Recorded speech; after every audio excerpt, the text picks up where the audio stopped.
Sobat 7, saya Samantha Elsoner, seorang psikolog. Berbelanja bagi sebagian orang tuh memang memberikan efek rasa senang atau merasa kebahagiaan waktu kita berbelanja. Kita nih mau bahas tips and triknya supaya kita tidak kalat berbelanja saat menjelang Lebaran tahun ini. Hanya di Sabtu Me Time Trans 7.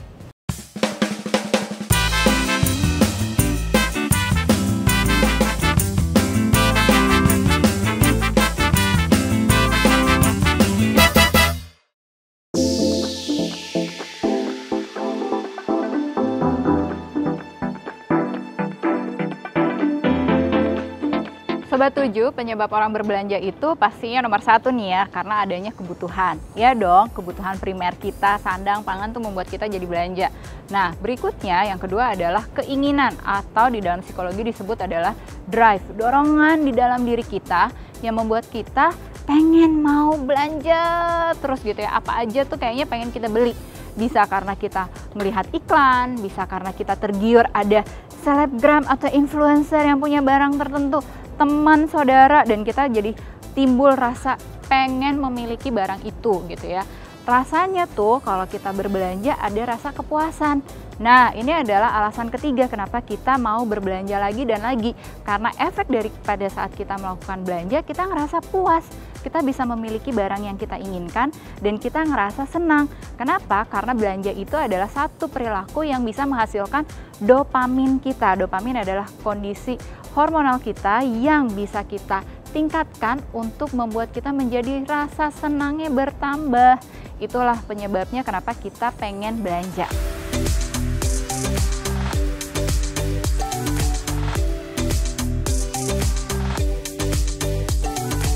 Sobat 7, pada saat kita berbelanja, itu tuh kita suka ada timbul perasaan senang kan? Nah, ini yang membuat kita tuh pengen belanja lagi, belanja lagi, belanja lagi. Tadi di awal udah saya bilang nih tentang kondisi dopamin kita. Ketika dopamin kita meningkat, kita timbul rasa senang. Nah, tapi rasa senang ini sifatnya hanya sementara, sifatnya nggak lama, nggak panjang gitu ya. Terus ditambah lagi kalau kita ngalami kondisi-kondisi yang stres, takut, cemas, tertekan ya. Ini akan membuat kita merasakan efek dari retail terapi yang bikin kita jadi ngerasa semakin puas dan ngerasa semakin senang, atau kita bisa menjadikan itu sebagai ajang pengalihan terhadap isu-isu yang kita alami. Nah, jadi hati-hati dulu nih ya, kita perlu pahami kenapa sih kita berbelanja. Ya, apakah memang itu suatu kebutuhan yang perlu atau sebenarnya itu hanyalah perilaku impulsif kita untuk bertahan hidup, menghindari emosi-emosi yang negatif.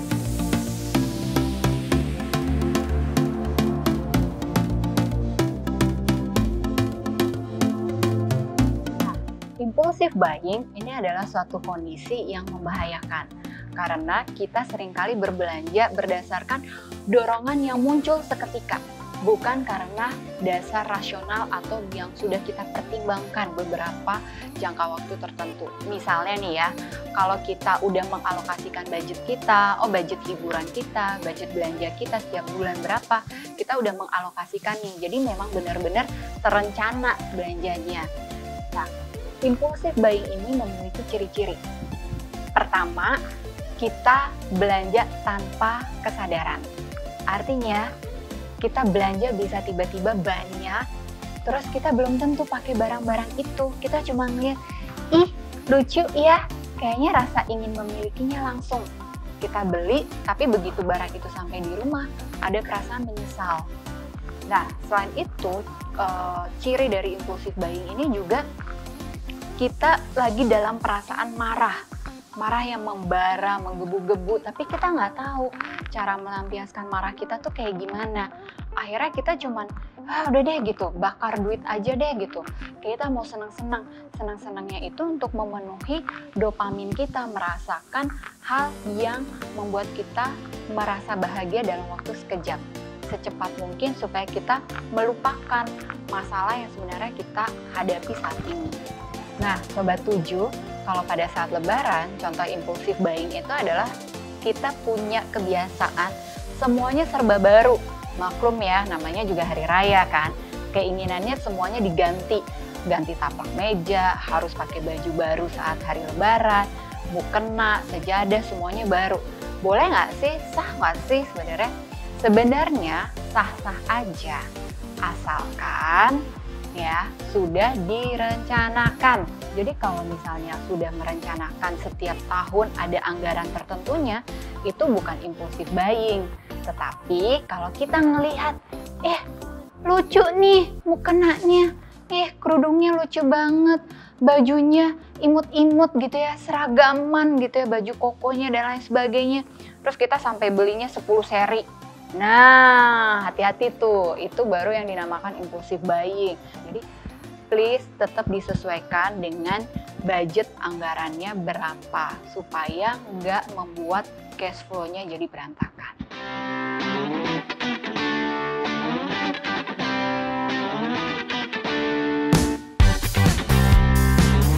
Mitos dong. Kenapa mitos? Ayo, pasti banyak yang mikir fakta ya. Ternyata perempuan ataupun laki-laki sama-sama punya hobi berbelanja. Bedanya nih, kalau perempuan biasanya belanjanya banyak tapi nominalnya dikit-dikit. Kalau laki-laki belanjanya bisa sekali tapi nominalnya setelah di total lebih tinggi daripada perempuan. Jadi ini adalah mitos, sama-sama suka belanja, cuma bedanya di kuantitas sama jumlah nominal harga barang yang dibeli.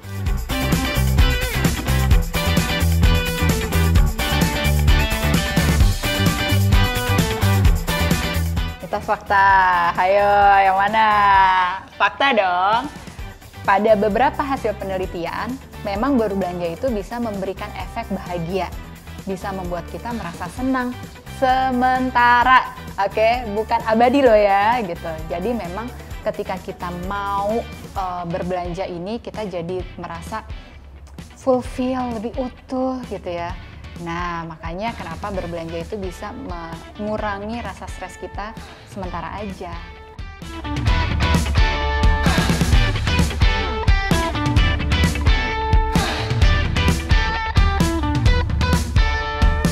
Mitos, fakta.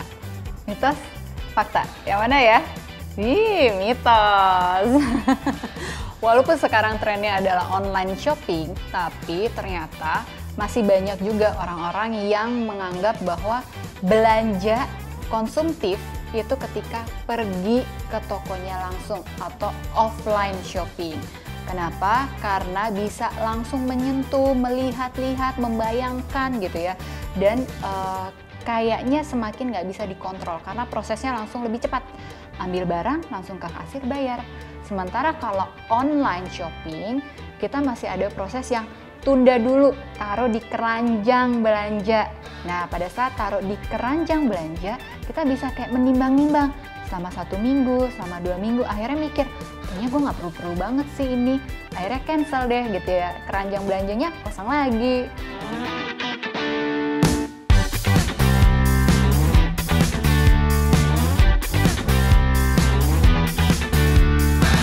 Fakta dong, karena Pay later ini sama halnya seperti kartu kredit, ada efek menunda untuk membayar.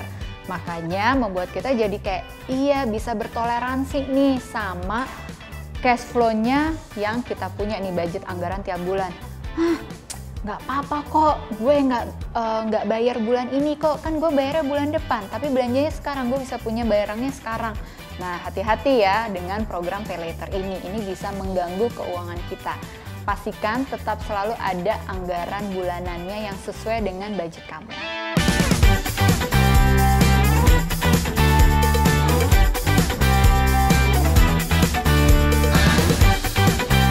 Mitos dong, karena faktanya sebetulnya bukan cuma dari warna yang bisa menggugah mata kita untuk kepancing belanja, tapi tentang desain visualnya. Data menunjukkan 83% indera kita tuh yang terstimulasi adalah indera mata kita. Jadi pada saat kita ngelihat gambar visual yang oke, kita tuh langsung kepancing untuk belanja.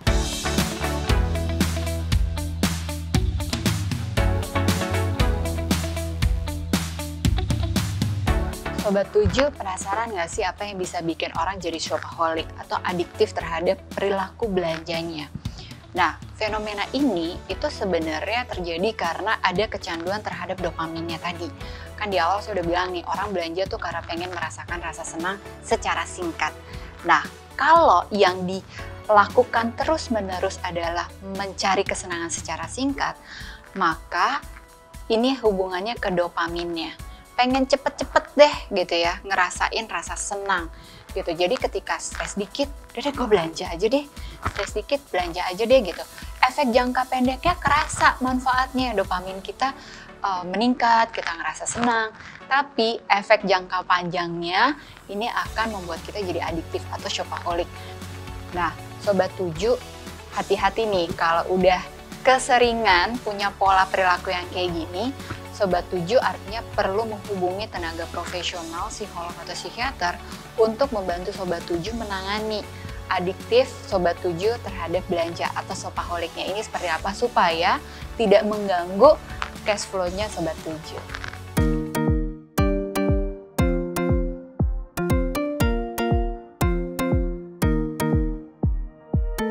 Sobat 7, setiap kali menjelang lebaran nih, seringkali kita mengalami panic buying. Nah, kenapa tuh kita ngalamin itu? Karena pada saat kita mau menjelang lebaran, kita kadang-kadang suka lupa. Terus timbullah dengan kelupaan kita tuh, nah ada rasa takut dan juga ada rasa bersalah. Misalnya nih ya, aduh aku belum beliin hampers, hantaran buat keluargaku si itu gitu ya. Aku belum beliin untuk kolegaku, teman-temanku. Akhirnya itu jadi kita tuh kayak aduh gimana ya kalau belum beliin, rasa bersalahnya tuh jadi meningkat gitu ya. Nah, kalau rasa bersalah kita meningkat, otomatis emosi kita ada perasaan takut nanti dijudge, kita lupa, nggak perhatian, takut ini, takut itu. Akibatnya kita membeli sesuatu barang secara kalap ataupun panik. Nah, tipsnya nih ya, supaya kita nggak ngalamin panic buying, ketika kita timbul perasaan, aduh lupa, belum beliin ini, belum beli itu, tenang.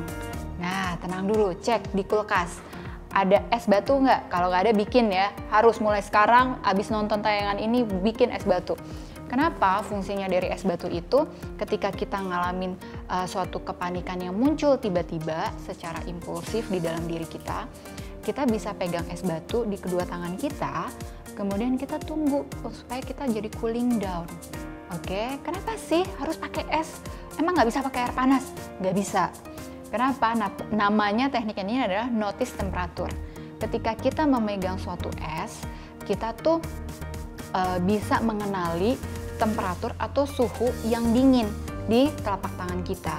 Itu akan mengirim sinyal ke otak kita untuk otak kita memerintahkan seluruh tubuh kita cooling down, please, cooling down. Oke. Nah, selain itu bisa juga digunakan teknik relaksasi dengan bernafas. Nafas hitungannya adalah tarik nafas melalui hidung. Kita hitung ya. 1, 2, 3, 4, tahan. 1, 2, 3, 4. Lalu kita buang nafasnya lewat mulut. 1, 2, 3, 4, dan kita ulang 3-5 kali sampai kita ngerasa lebih tenang. Baru deh setelah itu kita bisa memetakan pikiran kita lagi. Apakah kita perlu membeli secara panik atas dasar rasa ketakutan dan rasa bersalah kita, atau kita bisa lebih objektif lagi? Kita sesuaikan dengan anggaran kita. Kita sesuaikan, benar-benar perlu nggak sih kalau tahun ini anggarannya lagi nggak cukup nih, gitu ya. Apakah benar-benar perlu kita paksakan atau kita bisa menunda dulu? Misalnya nggak cukup di bulan lebaran ini, kita tunda sampai di momen lebaran haji, misalnya seperti itu.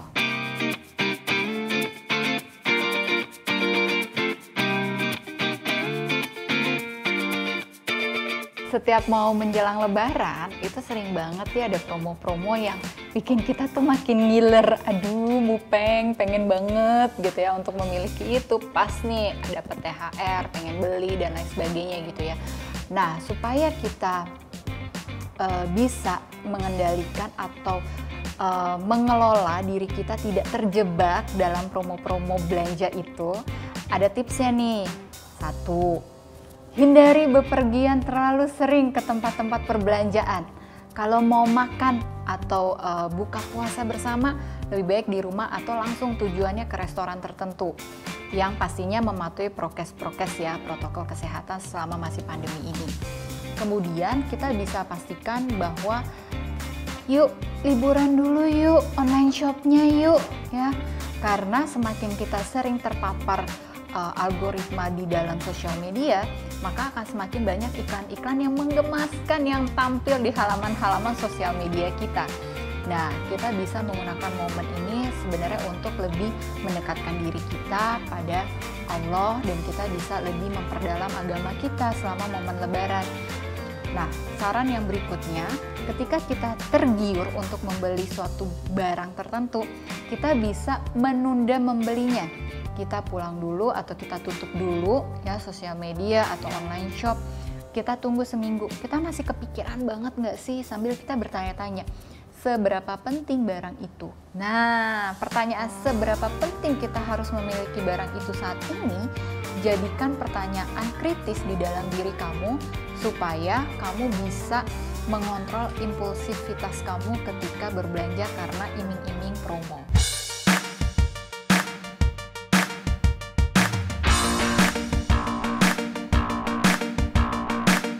Sobat 7, tipsnya ada 2 nih supaya bisa meminimalisir promo-promo dari gadget kita. Yang pertama, kita ikuti akun-akun di sosial media kita secara lebih variasi, karena variasi akun yang kita ikuti ini akan mengolah algoritma sosial media kita juga lebih bervariasi. Kedua, kita pastikan mau uninstall aplikasi-aplikasi yang sebenarnya kita lagi perlu detox nih. Ya, misalkan satu aplikasi media sosial kita uninstall, setelah 1 atau 2 minggu kita install lagi. Itu akan mempengaruhi bagaimana kita bisa mengontrol dan mengelola diri kita supaya nggak kena racun-racun promo saat menjelang Lebaran.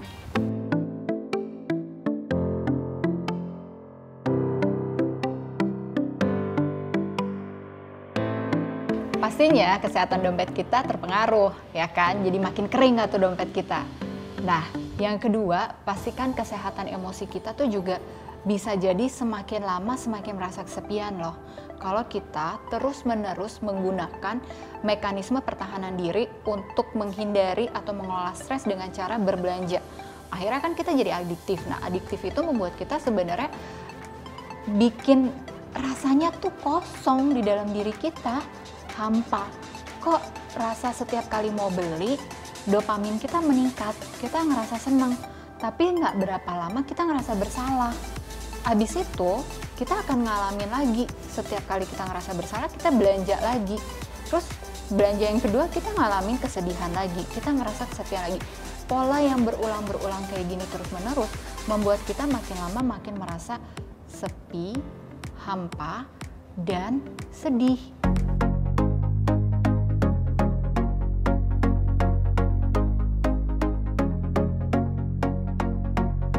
Supaya kita nggak kalap saat menjelang Lebaran dalam hal berbelanja nih, ada beberapa tips yang perlu disimak nih aku bagikan. Pertama, hitung lagi anggaran belanja. Oke, kenapa? Karena penting banget untuk memetakan mana skala prioritas kita untuk berbelanja selama menjelang Lebaran ini. Yang kedua, balik lagi, perlu atau nggak perlu kita belanja ini. Yang ketiga, pastikan nih ya, pastikan benar-benar apakah hal berbelanja ini, perilaku ini benar-benar bisa memberikan efek bahagia yang bertahan lama. Misalnya nih ya, yang efek bahagia bertahan lama tuh ketika kita ingin memberikan bersedekah sama orang-orang, misalnya sahur on the road ya, atau kita mau bagi-bagi makanan ke panti asuhan, itu bisa memberikan efek berbahagia dalam jangka waktu yang lama, karena kita mau memberikan sesuatu pada orang lain yang nasibnya kurang beruntung seperti kita. Sedangkan efek bahagia yang sifatnya sebentar, itu yang kita mau membelinya untuk diri kita sendiri, pemakaian diri kita sendiri. Nah, dengan punya pemikiran-pemikiran ini harapannya bisa membantu kita dalam mengontrol diri kita lebih baik lagi. Terus, yang kedua nih ya, pastikan kalau kita udah punya kecenderungan kayak gitu, kita bisa hubungin teman atau pasangan kita atau saudara kita yang lebih bijaksana dan lebih bisa mengontrol dirinya dalam hal berbelanja. Jadi kita gue lagi suka nih barang ini, kayaknya gue kepikiran deh buat beli barang ini atau gimana gitu ya. Kita ngobrol sama mereka, kita butuh pengalihan, atau di psikologi namanya adalah motivated forgetting.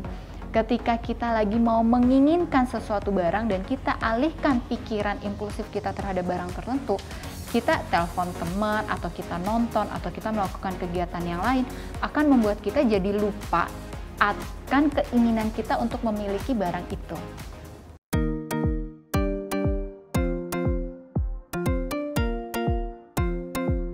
Sobat 7, itu tadi hal-hal yang harus diperhatikan oleh Sobat 7 dalam membuat keputusan saat berbelanja menjelang Lebaran tahun ini nih. Nah, semoga bermanfaat ya.